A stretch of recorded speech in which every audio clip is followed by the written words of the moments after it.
Hi, happy Monday. So we are going to read chapter 5 today from Charlotte's Web.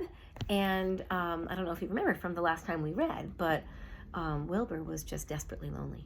And so it turns out the title of that chapter was called Loneliness. The chapter ends with some voice coming from somewhere. And the voice says, "Do you want a friend, Wilbur?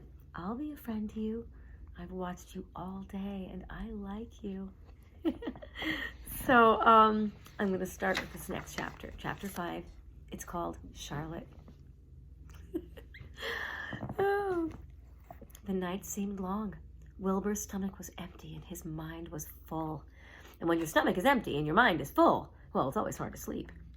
A dozen times during the night, Wilbur woke and stared into the blackness, listening to the sounds and trying to figure out what time it was. A barn is never perfectly quiet, you know. Even at midnight, there's usually something stirring. Well, the first time he woke, he heard Templeton gnawing at a hole in the grain bin. Templeton's teeth scraped loudly against the wood and made quite a racket. "Oh, that crazy rat," thought Wilbur. "Why does he have to stay up all night grinding his clashers and destroying people's property? Why can't he just go to sleep like any other decent animal?" Well, the second time Wilbur woke, he heard the goose turning on her nest and chuckling to herself. "What time is it?" Wilbur whispered to the goose. "Oh, probably about 11:30, said the goose. "Why aren't you asleep, Wilbur?"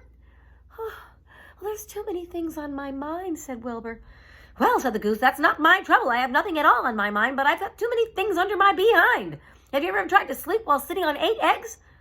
"Oh, no," replied Wilbur. I suppose it is uncomfortable. "How long does it take a goose egg to hatch?"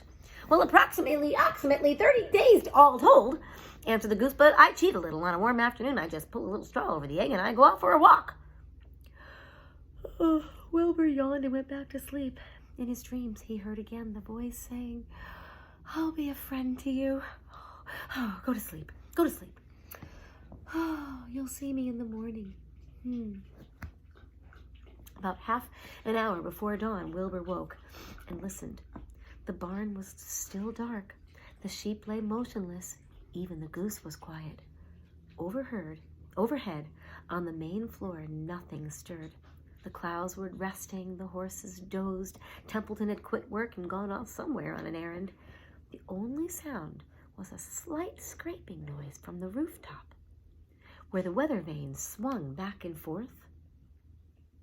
Wilbur loved the barn when it was like this, calm and quiet and waiting for the light.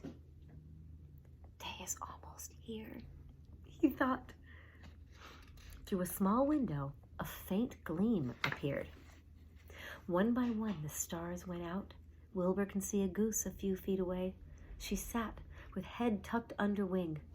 And then he could see the sheep and the lambs, and then the sky lightened. "Oh, beautiful day! It is here at last! Today I shall find my friend." Wilbur looked everywhere. He searched his pen thoroughly.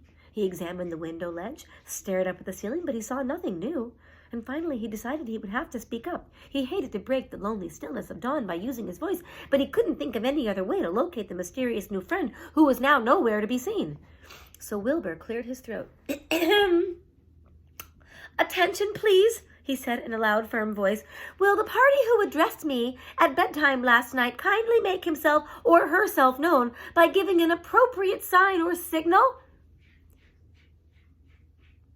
Wilbur paused and listened. All the other animals lifted their heads and stared at him. Wilbur blushed, but he was determined to get in touch with this unknown friend. "Attention, please," he said. "I will repeat the message. Will the party who addressed me at bedtime last night kindly speak up? Please tell me where you are if you are my friend." The sheep looked at each other in disgust. "Oh, stop your nonsense, Wilbur," said the oldest sheep. "You have a new friend here. You are probably disturbing his rest, and the quickest way to spoil a friendship is to wake somebody up in the morning before he's ready. Now, how can you be sure your friend is an early riser?" "Well, I beg everyone's pardon," whispered Wilbur. "I didn't mean to be objectionable." He lay down meekly in the manure, facing the door. He did not know it, but his friend was actually very near. And the old sheep was right. The friend was still asleep. Soon Lurvy appeared with slops for breakfast. Wilbur rushed out, ate everything in a hurry, licked his trough. The sheep moved on off down the lane, and the gander waddled along behind them, pulling the grass. And just then, just as Wilbur was settling down for his morning nap, he heard the thin voice again that had addressed him the night before. "Salutations," said the voice. Oh my God. Wilbur jumped to his feet. "Sally what?" he cried. "Salutations," repeated the voice. What are they, and where are you?" screamed Wilbur. Please tell me where you are. And what are salutations?" "Salutations are greetings," said the voice.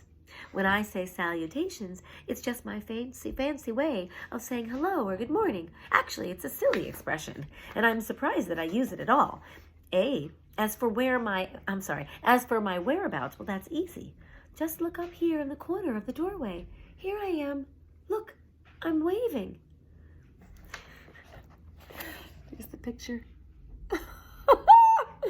Oh my gosh. I'm crying right now. At last, Wilbur saw the creature that had spoken to him in such a kindly way. Stretched across the upper part of the doorway was a big spider web, and hanging from the top of the web, head down, was a large gray spider. She was about the size of a gumdrop. She had 8 legs, and she was waving one of them at Wilbur in a friendly greeting. "Do you see me now?" she asked. "Oh, yes, indeed," said Wilbur. "Yes, indeed. How are you? Good morning, salutations. I'm very pleased to meet you. What is your name, please? May I have your name?" "My name," said the spider, "is Charlotte." "Charlotte what?" asked Wilbur eagerly. Charlotte A. Cavatica. But just call me Charlotte." Sorry. "I think you're beautiful," said Wilbur. "Well, I am pretty," replied Charlotte. "There's no denying that. Almost all spiders are rather nice looking. I'm not as flashy as some, but I'll do. I wish I could see you, Wilbur, as clearly as you could see me." "Oh, well, why can't you? I'm right here." "Well, yes, but I'm nearsighted," replied Charlotte. "I've always been dreadfully nearsighted. I mean, it's good in some ways and not so good in others. Watch me wrap up this fly." A fly now that had been crawling along Wilbur's trough had flown up and blundered into the lower part of Charlotte's web and was tangled in the sticky threads. The fly was beating its wings furiously, trying to break loose and free itself. "First," said Charlotte, "I dive at him." She plunged headfirst towards the fly, and as she dropped, a tiny silken thread unwound from her rear end. "Next, I wrap him up."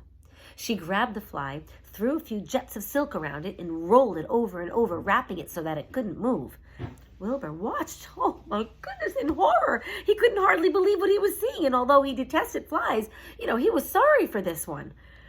"There," said Charlotte. "Now I knock him out so he'll be more comfortable." She bit the fly. "He can't feel anything now," she remarked. "He'll make a perfect breakfast for me." "You mean you eat flies?" gasped Wilbur. "Oh, well, certainly. Flies, bugs, grasshoppers, choice beetles, moths, butterflies, tasty cockroaches, gnats, midges, daddy-long-legs, centipedes, mosquitoes, crickets, anything that is careless enough to get caught in my web. I mean, I have to live, don't I?" "Well, yeah, of course, yes, but do they taste good?" Oh, they're delicious. Of course, I don't really eat them. I drink them.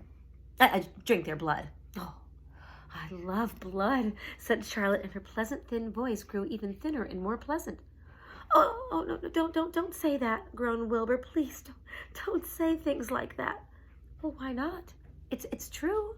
And I have to say what is true. I'm not entirely happy about my diet of flies and bugs, but it's the way I'm made. A spider has to pick up a living somehow or another, and I happen to be a trapper. I just naturally build a web and trap flies and other insects. My mother was a trapper before me, and her mother was a trapper before her. All of our family have been trappers. Way, way back for thousands and thousands of years. We spiders have been laying for flies and bugs." "It's a miserable inheritance," said Wilbur gloomily. He was sad because his new friend was so bloodthirsty. "Well, yes, it is," agreed Charlotte, "but I can't help it. I don't know how the first spider in the early days of the world happened to think up this fancy idea of spinning webs, but she did, and it was clever of her, too. And since then, all of us spiders have had to work the same trick. It's not a bad pitch on the whole." "Oh, it's cruel," replied Wilbur, who did not intend to be argued about out of his position. By the way, this is the picture of the spider wrapping up the fly. Oof. It's cruel, replied Wilbur, who did not intend to be argued out of his position. "Well, you can't talk," said Charlotte. "You have your meals brought to you in a pail. Nobody feeds me. I have to get my own living. I live by my wits. I have to be sharp and clever lest I go hungry. I have to think things out, catch what I can, take what comes, and it just so happens, my friend, that what comes is flies and insects and bugs. And furthermore," said Charlotte, shaking one of her legs, "do you realize that if I didn't catch bugs and eat them, bugs would increase and multiply and get so numerous that they would destroy the earth and wipe out everything?" "Oh, really? I wouldn't want that to happen. Well, perhaps your web is good after all." The goose had been listening to this conversation and chuckling to herself. There are a lot of things Wilbur doesn't know about life, she thought. He really is a very innocent little pig. He doesn't even know what's going to happen to him around Christmas time. He has no idea that Mr. Zuckerman and Lurvy are plotting to kill him. And the goose raised herself a bit and poked at her eggs a little bit further under her so that they would receive the full heat from her warm body and soft feathers. Charlotte stood quietly over the fly, preparing to eat it. Wilbur lay down and closed his eyes. He was tired from his wakeful night and from the excitement of meeting someone for the first time. A breeze brought him the smell of clover and the sweet smelling of the world beyond his fence. "Well," he thought, "I've got a new friend, all right, but what a gamble friendship is. Charlotte is fierce. She's brutal, scheming, and bloodthirsty. Everything that I don't like. How could I learn to like her, even though she is pretty? And of course, she is clever." Wilbur was merely suffering the doubts and fears that often go with finding a new friend. In good time, he was to discover that he was mistaken about Charlotte. Underneath her rather bold and cruel exterior, she had a kind heart, and she was to prove loyal and true to the very end.